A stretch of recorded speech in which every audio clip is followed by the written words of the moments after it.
Yo, yo, yo, yo, yo, yo, yo. Big Kish back up in here. Shout out to Fantastic Hip Hop, man, for covering this footage, these videos, this beef, man. And we about to get into how Drake just became the biggest joke in hip hop history. Y'all already know they gonna cut, man. They had to cover it. We about to get into it, man. We about to get into this reaction, man. I will leave a link in the description. Y'all know I'm like holding y'all. Without further ado, let's get it. Freestyle Drake released is reaching more people's ears both in the hip-hop world and beyond.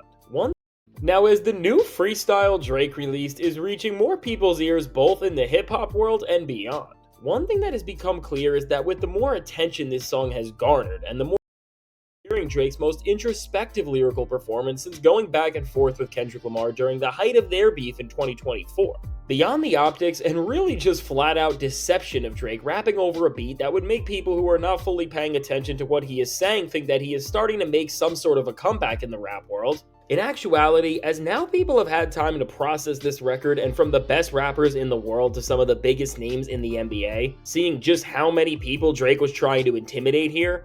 Actually, I'm gonna say this.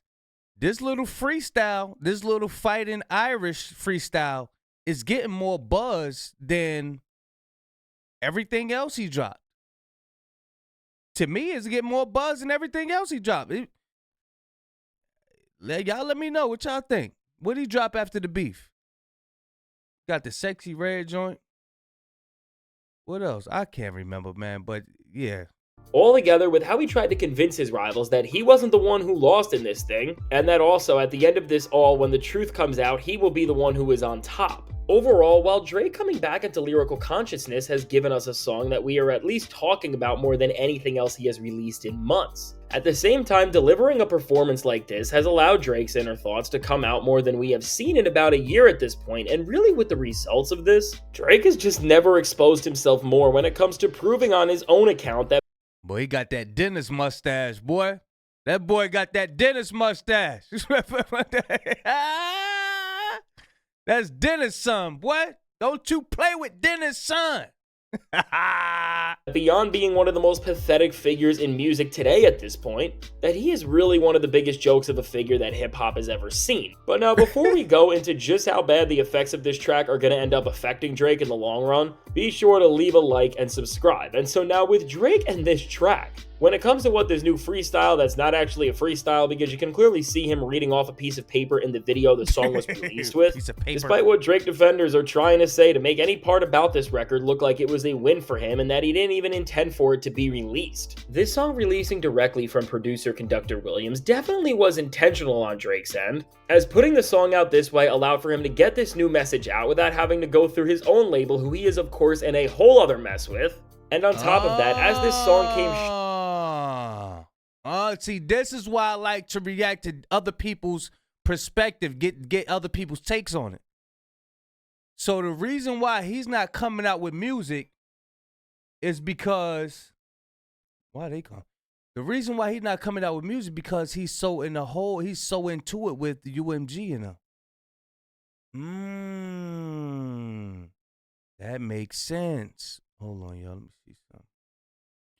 All right, let's see. Thank God for this pause button on OBS. Yes, let's get it, y'all. Straight from one of the most desired to work with producers in all of rap music right now, who has also produced multiple major songs for Drake, including the one that was at the center of his last album rollout with none other than 8 AM in Charlotte. It's pretty obvious to see that the producer who has given out beats to now 3 rappers that have dissed Kendrick Lamar with Drake, Joey, and J. Cole put this song out with Drake's approval. And seemingly with the release of this freestyle, which Drake assumed that because it was coming from a skilled beatmaker who has a lot of respect in the genre, it would give him a much needed win with just that alone. And really what the lesson that Drake needs to learn from this record, if anything else, is that he needs to stop underestimating the intelligence of the audience. Because really, when you unpack this thing, it becomes clear that Drake thought he was going to cakewalk his way back into the center of the culture and drop off a mediocre freestyle over a beat that usually underground MCs like to rap over, and that would be enough.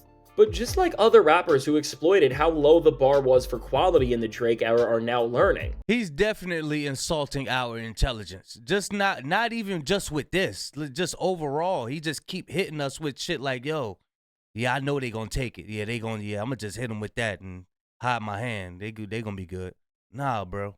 More listeners than ever are fully awake and aware of the content they are digesting, and no longer can these half-baked songs and performances impress majority of the rap world like they once did. And now when it comes to what is at the center of this song beyond all of the optics that Drake was trying to trick us with in the first place, is unfortunately for Drake, one of the most stubborn and really embarrassing lyrical performances we have ever seen from someone coming off a beef this important, because the more I and so many others continue to read into all of the lyrics Drake is saying here, it just falls apart. And with how bad this song is, it really feels like from Drake we are getting the Heart Part 6 Part 2, because instead of this track doing anything to help Drake's image whatsoever, with one of the most basic and what is becoming one of the most redundant rhyming patterns possible from someone who actually calls themselves an MC, Drake does such things. Oh, he used his basketball court as a studio, as a music studio.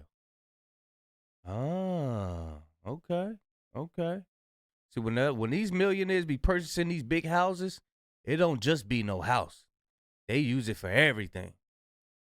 Drake does such things here like flexing the fact that he is suing an entire record label over the success of a diss song in Not Like Us, and that if it goes in his favor, then Kendrick Lamar and the success he's had and the entire perception of his victory will then be changed. Which now, before we dive into any other part of this track that is getting criticism right now, the fact that Drake really decided to rap about this as a flex is even more anti-hip-hop than him going about the action in the first place. Because while to make these claims is one horrible thing, but then to rap about this within a way like this is a typical thing that rappers say to try and up their competition is a whole other thing. Because seriously, just this whole moment of Drake rapping over a Conductor Williams beat where he is flexing about taking a rap beef to court, I mean, just saying that out loud makes it sound like it's not even a real thing. It is really that. Yeah, brother. Hey, look, Conductor beats is too hardcore. They too gritty. They too like that. It remind you of that movie Juice. Like, you know what I'm saying? It's too it's too hard for you to for a lawsuit guy to be up on it, man. Too tough. That disrespectful to hip-hop culture as a whole. Saying that out loud doesn't even sound real, because it is that disrespectful to hip-hop culture as a whole, because it's really just laughing in the face of everything that this art form has ever represented. And I mean, beyond just this, Drake's descent into chaotic delusion does not stop here, because making this even bigger than Drake versus Kendrick Lamar or other rappers for that matter, he of course spends a lot of time on this track reflecting about the pop-out and the people who were once his friends that went there, and specifically from this, Drake focuses on calling out both DeMar DeRozan, but in the greater magnitude, LeBron James. As from the title of this track, which is mirroring the school LeBron played at, to lyrics in this track, which Drake seemingly designed to create all of his stands on social media. Man, look how big he is towards him. Boy. Man, he probably just slap his head off his shoulders. All of his stands on social media to run around and say that Drake is going to expose LeBron James and all of the truth that we don't know about him and to Drake the public, because too. LeBron He like chose 6'2" Kendrick over him.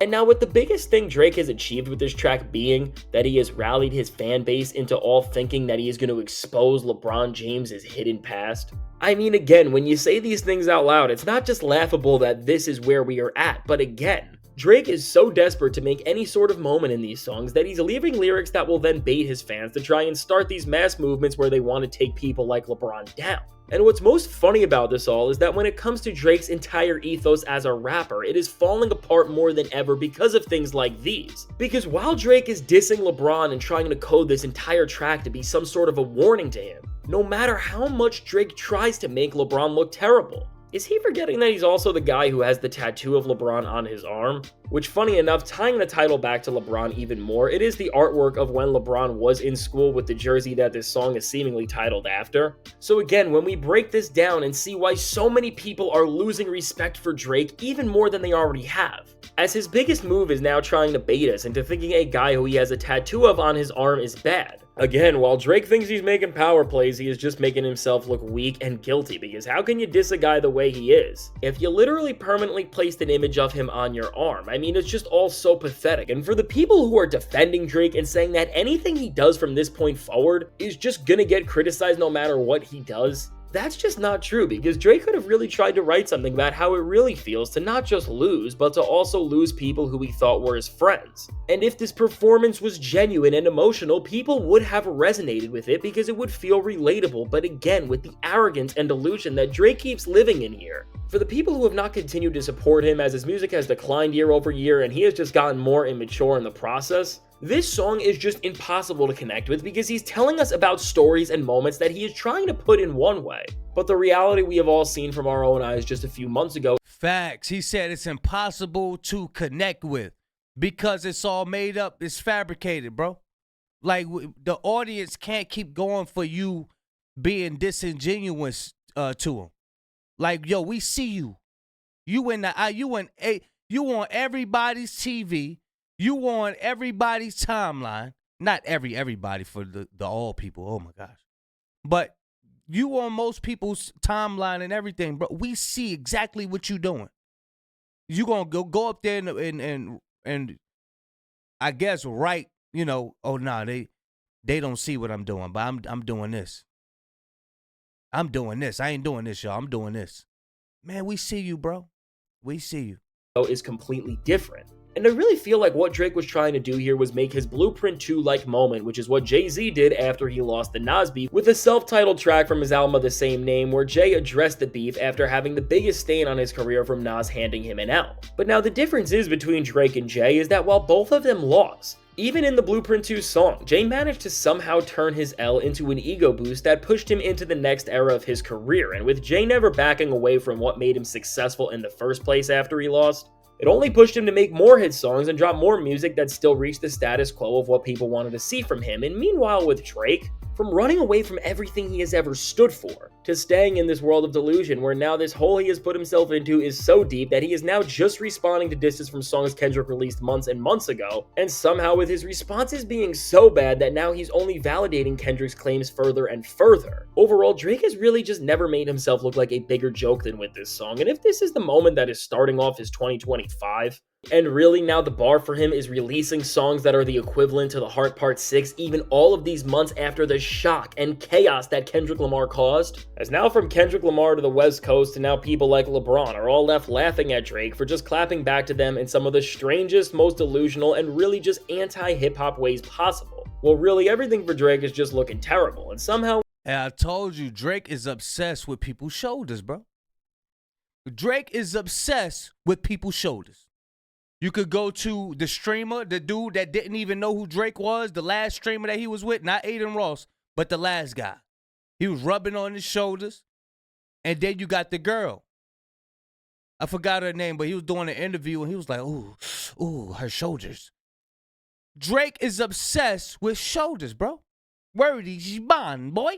Really just anti-hip-hop ways possible. Well, really everything for Drake is just looking terrible, and somehow when it seemed like things couldn't get worse as he closed out 2024 doing everything that just signaled against hip-hop as a whole in its very principle, the worst part about this all is that Drake is now running back into the center of the genre with the same principles that he had on his stream with Aiden Ross, or when he decided to shock everyone by taking a rap beef to a place that no one ever has. And because of all of this, what is clear is that things are only going to get a lot stranger this year from Drake, because if this is how he's trying to enter a new year where he did just say it was going to be a new season for him and therefore give him a chance to take the top spot in the rap game once again, if this was the best idea he had to start off this new era, I don't even think we want to know how bad whatever else he has planned may be. And so now with all of this said, let me know, how do you feel about this new song from Drake, and beyond it as a piece of music, the message and type of thought process Drake is showing that he is only going to be leaning further and further into within this new year? Now, I can't wait to hear what you have. I don't know, because it's not new.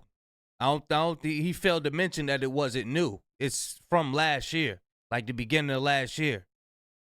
So I think right after the beef, he wrote it. You know what I mean? And now that I got that Chat GPT stuff in my head, man, I don't know, man. It's too many. It's like it's the same old rhyme pattern. I'm starting to focus on that too. Like now, bro. Like I know you've been doing it, but now since they said Chat GPT, and I was actually able to look up Chat GPT, write me a Drake rhyme. Shit wrote it like in a half a second, just like that. Chat, and I got the old version of Chat GPT. I didn't even upgrade my shit. So imagine what the con that they got. They probably rubbing shoulders with the people who made ChatGPT. So they probably just give Drake, man, you'd be surprised what the hell going on behind closed doors. Drake probably give him a big, huge bag. Okay, these are all my vocals. Now I want you to make your AI just make me songs. His team of writers probably doing that behind his back. He don't even know it. They probably just getting a free bag. Oh, they think we writing this shit. We got this set up like this. I'm just saying, I'm just throwing stuff out there that's possible. We never know what's going on, man. But yeah, y'all let me know what y'all think. Big Kish signing out. I'm gone, y'all.